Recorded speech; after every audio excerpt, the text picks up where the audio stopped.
आधारा। प्राथमिक शिक्षा तो हमारा यही है, शुरुआत हमको महामंत्र से ही करना पड़ेगा। महामंत्र जपते जपते जब हमारा आत्मा शुद्ध हो जाएगा तब फिर हमको योग्य गायत्री की दीक्षा मिलता है, वो भी बिना आचार्य के प्रेरणा या बिना आचार्य के संरक्षण द्वारा प्राणायाम की शिक्षा। और उसके बाद गायत्री जप की जो विधा है, गायत्री संध्या की जो विधा है, उसको फिर आरंभ करना चाहिए। पुस्तक पढ़ करके कोई व्यक्ति ज्ञानी नहीं बन जाता, इस बात को विशेष ध्यान दो। पुस्तक पढ़ करके यदि कोई व्यक्ति सारी क्रियाओं को संपन्न कर देता तो फिर गुरु और आचार्य की आवश्यकता ही नहीं पड़ता। जब मैं 6वीं या 7वीं क्लास में था तो मेरे पाठ्य पुस्तक में एक श्लोक था, पुस्तकस्ते पिया विद्या परहस्ते गते धनम कार्य काले समुत्पन्ने नसा विद्या न तत्धनम। पुस्तक से पढ़ा हुआ विद्या और दूसरों के हाथ में गया हुआ धन समय आने पर ना तो वो विद्या काम आता है ना तो वो धन काम आता है। अब पुस्तक में पढ़ लिए, हाँ इला पिंगला सुषुम्ना नाम की नाड़ी को जागृत करना है, ऐसे बैठना है, बैठ गए, ऐसे जागृत करना है, कर लिए।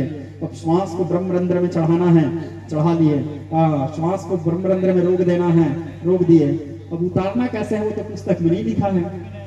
गया काम से साधक गया काम से साधक। तो यहाँ पे प्रबल आचार्य सामने, उनके संरक्षण आवश्यक है, क्योंकि जब तक प्रबल आचार्य आपके सामने प्रबल आचार्य नहीं रहेंगे तब तक उसको उतारोगे कैसे। चढ़ा दिया आप श्वास को तो वही जाकर गए, गोविंदाय नमो नमः, पता चल रहा है 10 मिनट में बेचारा का काम तमाम हो गया। तो योग्य आचार्य, इसलिए पुस्तकस्ते पिया विद्या परहस्ते गते धनम। तो सबसे मुख्य प्राथमिक शिक्षा आपको महामंत्र जप करना है। उसके बाद जब आचार्य अनुमति प्रदान करें आपको योग्य करके, तब फिर गायत्री जप करो। और गायत्री तो ज्वलंत अग्नि है श्रोता समाज, तेज बढ़ाने वाला है, और गायत्री ब्राह्मण के लिए अत्यंत आवश्यक है। गायत्री ब्राह्मण के लिए अत्यंत आवश्यक है। जिस प्रकार पर्वतों से निकले हुए धातु को अग्नि जला करके शुद्ध कर देती है, ठीक उसी प्रकार गायत्री जो है हमारे सारे पापों को जला करके छार छार कर देती है, तेज प्रदान करती है, ओज प्रदान करती है। न गायत्री परामंत्रो न गायत्री परामंत्रो।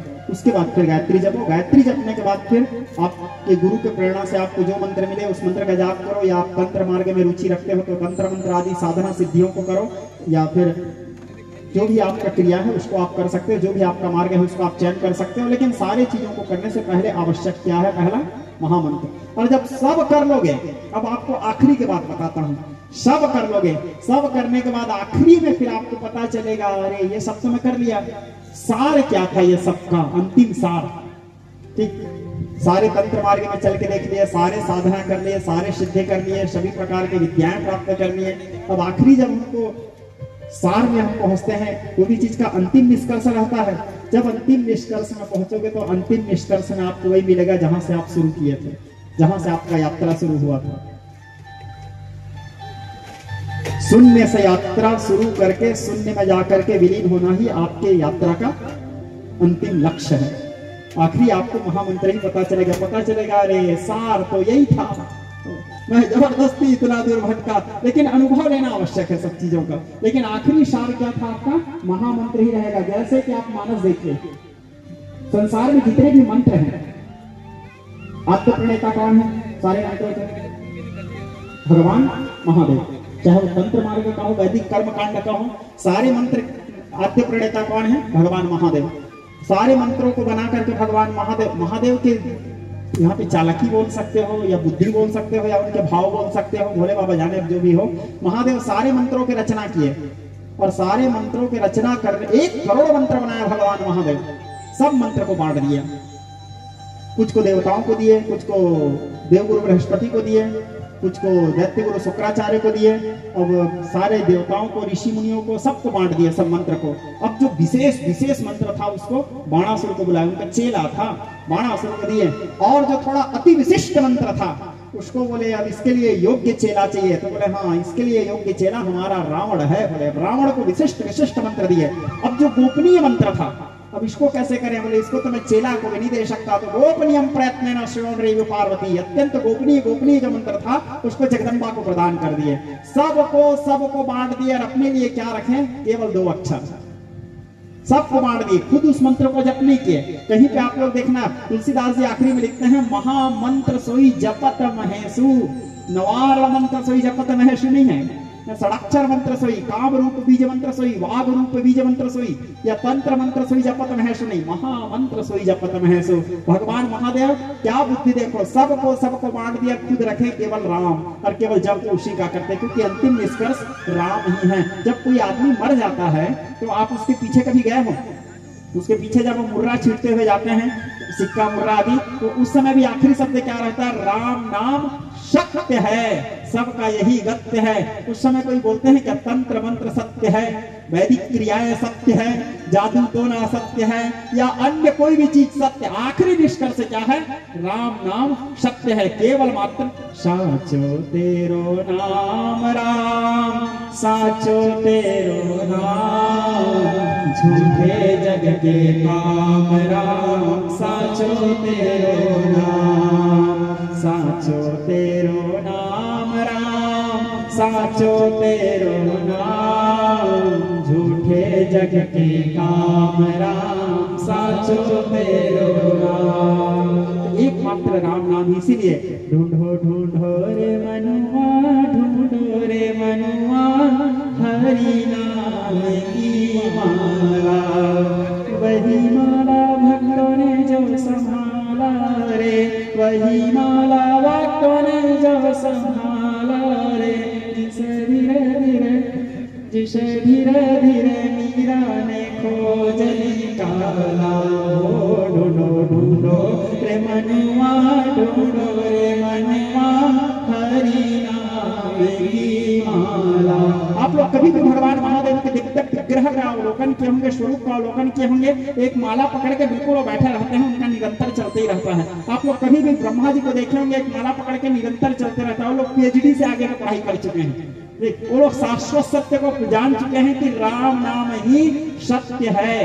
तो लेकिन आपको आरंभ भी वहीं से करना पड़ेगा। जैसे एग्जाम्पल के लिए आप कोई भी क्रिया शुरू करोगे तो आपको पहले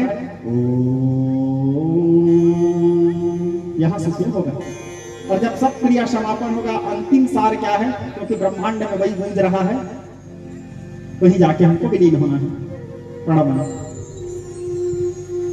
तो भगवान शंकर बोले देवी भागवत का मुख्य विषय है निष्काम भक्ति।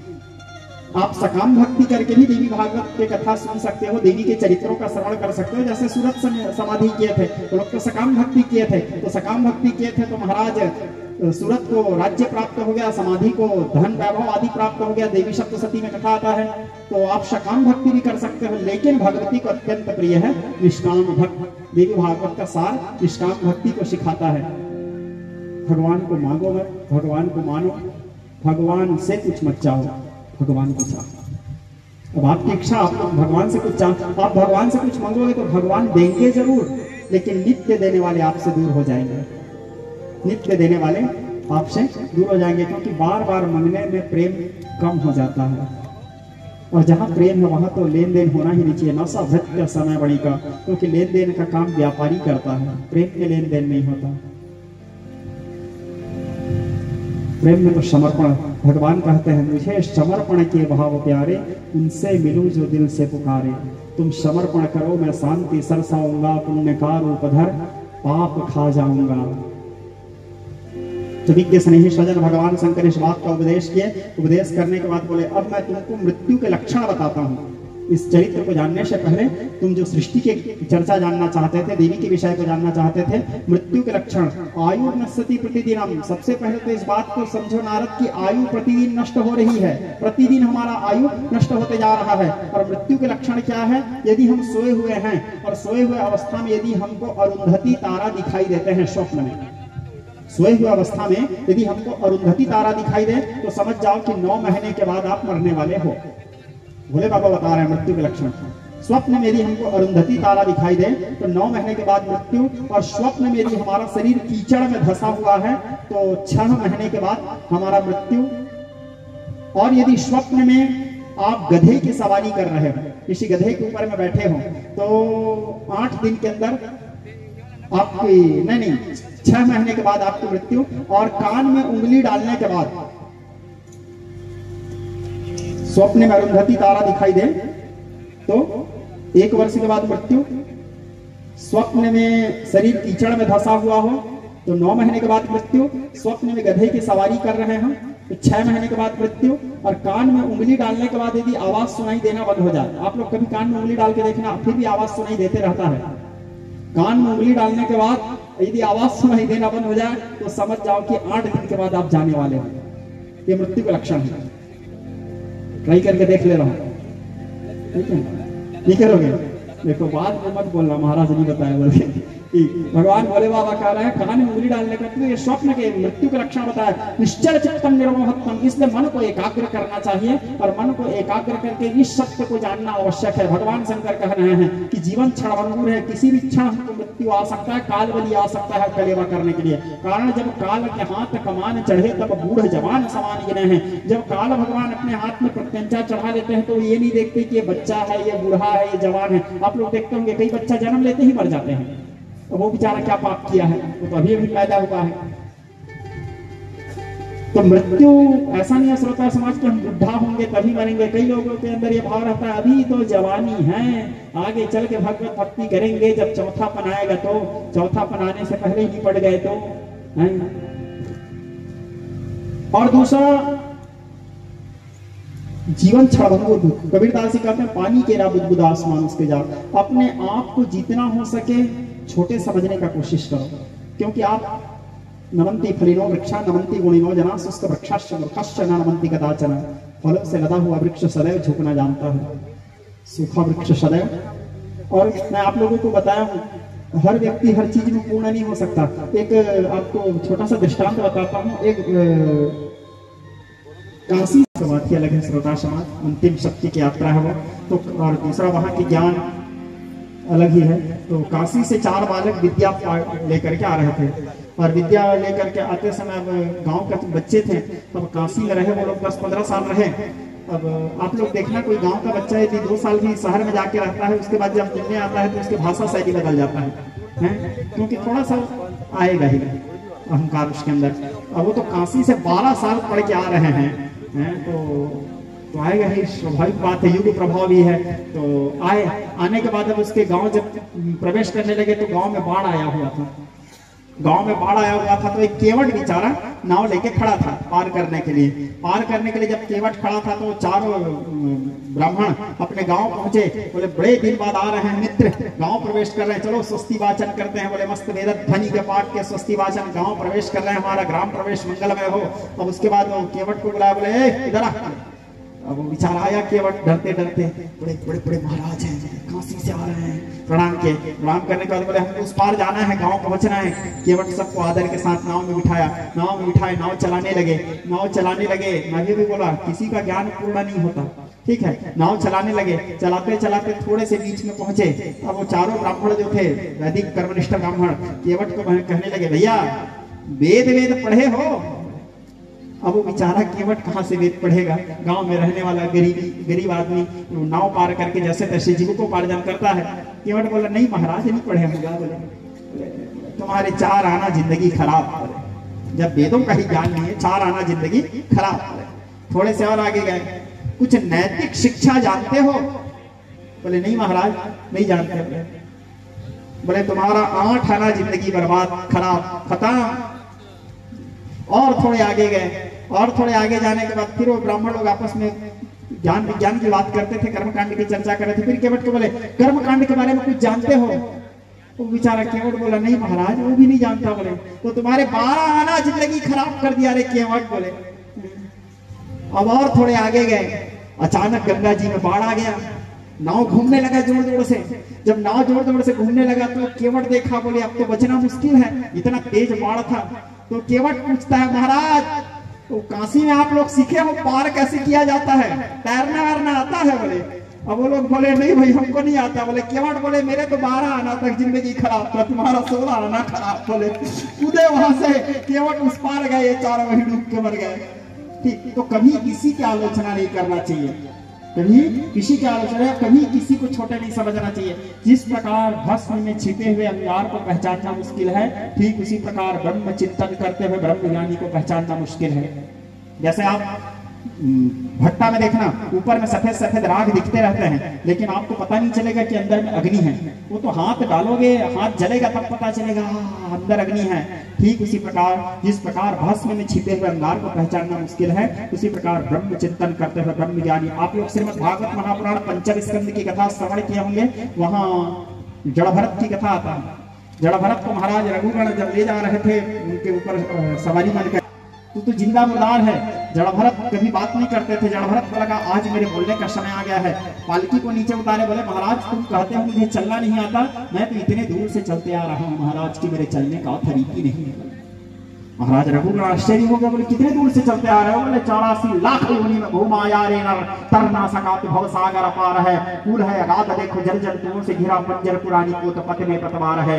देवी की दया से देख दुर्लभ शरीर मिला, साधना समक्ष योग मुक्तियों का द्वार है। कूल है समक्ष देखो लक्ष्य को न भूल जाना, जाना तुम्हें भैया शरत से पार है। जब और बोले तुमने अभी अभी मुझे कहा कि मैं जिंदा मुर्दार मैं हूं या तुम हो महाराज? 4 व्यक्ति कंधे में बिठा के किसको ले जाते हैं? मुर्दे को ले जाते हैं ना, मुझे ले जा रहे हैं। 4 व्यक्ति आपको ले जा रहे थे। उनके बातों को सुन करके महाराज रघुगण के हृदय की ज्ञान की ज्योति, जो आत्म ज्योति प्रदीप्त आया, उसके आत्मा के ज्योति प्रदीप्त हुआ। और उसके बाद बोले आप कौन है? ब्रह्म देवता, आपके कंधे में ब्रह्म सूत्र दिख रहा है, आप साधारण नहीं हो सकते। बोले मैं कौन हूँ इसको जान के क्या करोगे राजन? पहले इस बात को जानो कि तुम कौन हो, कहाँ से आए हो, क्यों आए हो, कर क्या रहे हो, करना क्या चाहिए, जा कहाँ रहे हो, जाना कहाँ चाहिए। जब उनके ज्ञान भरे वचनों को सुने, महाराज रघुगण के सारे अहंकार नष्ट हो गए। उसको वहीं पे गुरु बनाए। गुरु वो जा रहे थे कपिल मुनि के आश्रम, सांख्य शास्त्र सुनने, उनको तो सारा ज्ञान रास्ते ही में मिल गया।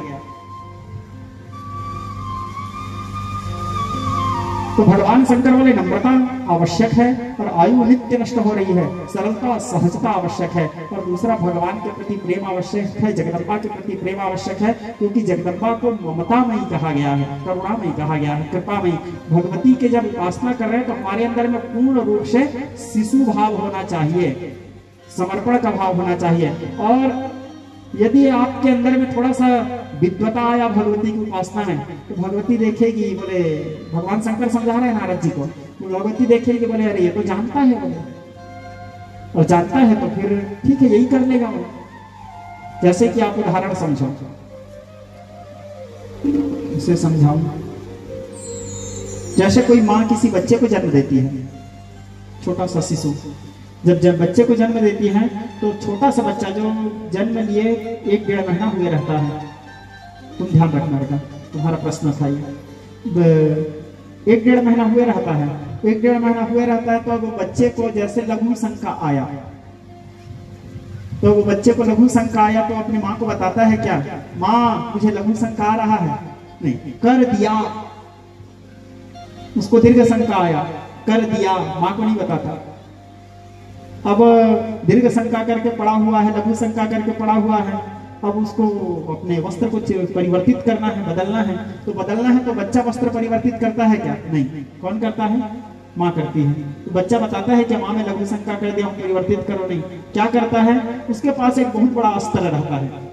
क्या? रो देता है। ठीक, लघु शंका किया, रो दिया, माँ समझ जाती है रो रहा है मतलब ये लघु शंका किया है। दीर्घ शंका क्या है? बच्चे को देखे, हाँ रो दिया, माँ के उसको परिवर्तित करेगी। भूख लगा, रो दिया, माँ के उसको दूध पिलाएगी। कुछ भी हुआ उसके पास एक अस्त्र है, रो दिया।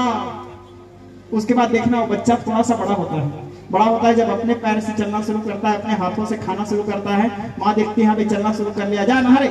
उसको नहाने के लिए माँ भेजेगी, माँ नहीं नहलाएगी। भोजन कर ले, वो खुद अपने हाथ से भोजन करेगा। अब माँ का ध्यान थोड़े से वहां से हट जाता है, क्योंकि अब ये तो खुद कर ले रहा है तो कर लेगा। और जब तक वो खुद नहीं कर रहा था तो वो माँ का गरज है। भगवती के उपासना में सबसे मुख्य इस बात का ध्यान रखना, शिशु के समान स्वभाव होना चाहिए। बोले मुझे कुछ नहीं आता मैया, रो दो, भगवती करेगी।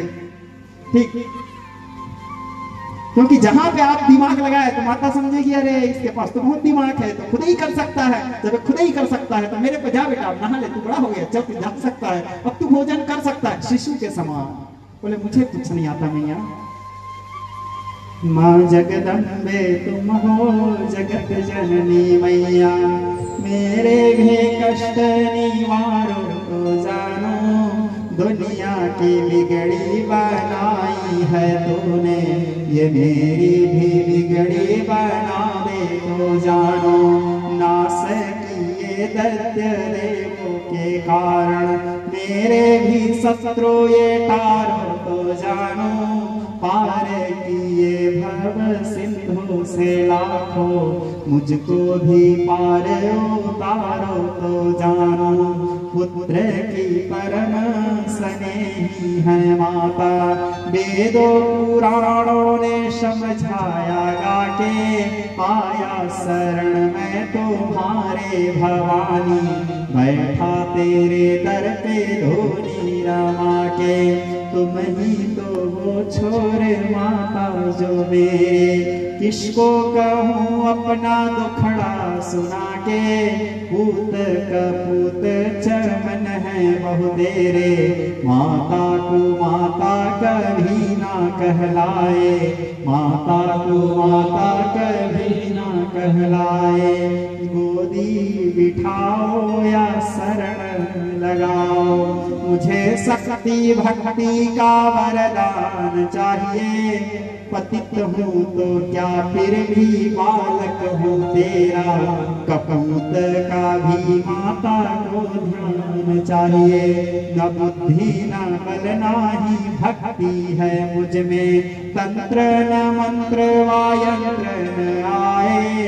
अपने ही नाम की लाज रखो, वरदाती न खाली फिर उदर पे आके। वरदात मन में ये भाव होना चाहिए, मेरे पास कुछ नहीं है मैया, केवल मैं आपके शरण में हूँ। पुत्र कुपुत्र भवती, माता कुमाता न भवती। ठीक है, मैं कपूत हो सकता हूँ, आप तो कुमाता नहीं हो सकते। बोले, और तुमने जो कहा कि ये सृष्टि कैसा होता, तो भगवती ये आदि शक्ति है। उनको सहजता, सरलता और प्रेम से भगवती को प्राप्त किया जा सकता है। तुमने पूछा भगवती को कैसे प्राप्त किया जा सकता है, कैसे प्रसन्न किया जा सकता है, तो बोले भगवती को ऐसे ही प्राप्त किया जा सकता है। आप तंत्र मार्ग से भी भगवती को प्रसन्न कर सकते हो, या अपने ज्ञान से भी, या जप से भी, या ध्यान से भी, या साधना से भी, या समाधि से ही। लेकिन प्रेम सबसे सरल उपाय भगवती को प्रसन्न करने का है, क्योंकि भगवती जो है वो करुणामयी है, कृपामयी है। उनके पास अपने आप को दीन बना दो, उनके पास अपने आप को बोलो, माँ मैं दीन हूँ, मेरे पास आपके छोड़ कुछ नहीं है, आपकी गोद का सहारा है, आपके शरण का सहारा है, शरण लो। फिर भगवान शंकर कहे, तुमने पूछा ये सृष्टि बना कैसे, तो आदि शक्ति सृष्टि के कथा को जानने से पहले तुमको पहले प्रलय की चर्चा करता हूँ। बोले प्रलय कैसा होता है, क्योंकि जब तक सब खत्म नहीं होगा तो शुरू कैसे हो रहा है तुम कैसे जानोगे नारद। तो पहले मैं तुमको बताता हूँ कि संसार का विनाश कैसे होता है। बोले नारद, जब संसार के पहले मनुष्यों के आयु के गणना बताता हूँ। बोले हमारा जो 100 वर्ष होता है वो देवताओं का एक दिन कहलाता है। हमारी निर्धारित आयु कितना है? 100 वर्ष। लेकिन हम 100 वर्ष जीते हैं? नहीं जी पाते। क्यों नहीं जी पाते? कुछ लोग भगवत कृपा से आगे भी बढ़ जाते हैं 100 वर्ष से, लेकिन हम 100 वर्ष क्यों पूरा नहीं कर पाते? इसलिए नहीं कर पाते क्योंकि नहीं देखने की चीजों को देख रहे हैं, नहीं करने की चीजों को कर रहे हैं, नहीं खाने की चीजों को खा रहे हैं, नहीं सुनने की चीजों को सुन रहे हैं। और अब तो ऐसा हो चुका है कि आप लोग जानते हैं, हम जो खा रहे हैं सब खातू खा रहे हैं, शुद्ध भोजन तो मिल ही नहीं रहा है। जहाँ किसानी करना शुरू किया ओम प्रकाश और दिनेश इतना खातू मारते हैं, ज्यादा धान निकालना है बोल के, वो पूरा धान गए, शुद्ध आहार कहाँ मिलता है वहां। हमारा तो आहार अशुद्ध हो चुका है। दूसरा, आज जो केला आता है उसको केमिकल डाल के पका रहे हैं, सेवफल आ रहा है उसको भी केमिकल डाल के बड़ा कर रहे हैं, सब चीज। और दूध तक को नकली आ गया जी है, वो तो कलयुग में अमृत माना गया है दूध को, वो भी नकली आ गया। 15 दिन तक के भी रखो तो खराब नहीं होता। सब चीज, फूल भी नकली आता है, ठीक है। एक बार हमको दिनेश तनु लाया, गुलाब तनु को, हमको गुलाब फूल का माला पहनाने का बड़ा शौकीन है, तनु पहनाता है बेचारा। तो एक दिन गुलाब फूल का माला पहनाया, मोटा माला था, थोड़ा वजन लगा। तो क्या मैं ज्यादा देर माला नहीं पहनता, तुरंत उतार देता हूँ, मेरा स्वभाव है। तनु को बोला पुत्र सुगंध कैसे नहीं आ रहा है, बोला तो बोले गुरु जी नकली गुलाब है। बोले अरे यार तो वो भी अब नकली हो गया। तो संसार में इसलिए हम जल्दी मरते हैं, क्योंकि नहीं करने वाली चीजों को कर रहे हैं, नहीं देखने वाली चीजों को देख रहे हैं। दूसरा महर्षि वेदव्यास जी आचार संहिता में जो हम लोगों के लिए क्रियाएं बताए हैं, वो सारी क्रियाओं से तो हम विमुख हो चुके हैं। उठना कितना समय है, सोना कितना समय है, सारी चीजों जो आचार संहिता में शौचाचार बता रहे हैं, वो सारे शौचाचार नष्ट हो चुका है, इसलिए आयु नष्ट हो रहा है। तो वित्त श्रेणी स्वजन, हमारा जो 100 वर्ष है वो देवताओं का एक दिन है। अब ध्यान से सुनते जाना। अब जब देवताओं हमारा 100 वर्ष पूरा होता है, हम गए, देवताओं का जो 100 वर्ष पूरा होता है वो पितरों का एक दिन है। 100 वर्ष के बाद देवता लोग भी मरते हैं, तो फिर वो लोग अमृत पिए हैं तो मरते कैसे हैं? अमृत का क्या महत्व रह गया? अमृत उसको इसलिए पिलाया गया है क्योंकि वो 100 वर्ष से पहले कहीं ना मर जाए, ठीक है, इसलिए उनको अमृत पिलाया गया है। लेकिन 100 वर्ष उनका अनिर्धारित आयु है, 100 वर्ष के बाद। और दूसरा, इंद्र, वरुण, कुबेर, अग्नि, यम, जम, सम, ये कोई देवता, कोई व्यक्ति विशेष नहीं है, ये आसन का नाम है। समय समय में वो बदलते, जैसे इस स्थान का नाम है व्यासपीठ, मेरा नाम व्यास नहीं है, यहाँ जो बैठेंगे उनको व्यास जी कहेंगे, ये स्थान का नाम। जैसे प्रधानमंत्री कोई व्यक्ति विशेष का नाम नहीं है, वहां जो बैठे उस कुर्सी में उसको प्रधानमंत्री। मुख्यमंत्री कोई व्यक्ति विशेष का नाम नहीं है, कुर्सी का नाम है, जो बैठे वो मुख्यमंत्री। समय समय में यहाँ जैसे मुख्यमंत्री बदलते रहते हैं, प्रधानमंत्री बदलते रहते हैं, सांसद, विधायक, सरपंच आदि जो भी सभापति आदि सब बदलते हैं। ठीक उसी प्रकार जैसे यहाँ पंचवर्षीय होता है, वहां भी एक प्रकार का पंचवर्षीय होता है, लेकिन वहां का पंचवर्षीय का तरीका अलग है। तो वहां भी समय समय में इंद्र, वरुण, कुबेर, सप्तर्षि सब अलग अलग होते रहते हैं, सब भिन्न भिन्न है। तो जब उनका 100 वर्ष पूरा होता है तो पितरों का एक दिन, जब पितरों का 100 वर्ष पूरा होता है वो ब्रह्मा जी का एक दिन कहलाता है। एक दिन और एक रात, ब्रह्मा जी का एक दिन। जब ब्रह्मा जी का 100 वर्ष पूरा होता है वो भगवान शंकर का एक दिन कहलाता है। ब्रह्मा जी भी गए, ब्रह्मा भी एक नहीं है, कई ब्रह्मा है।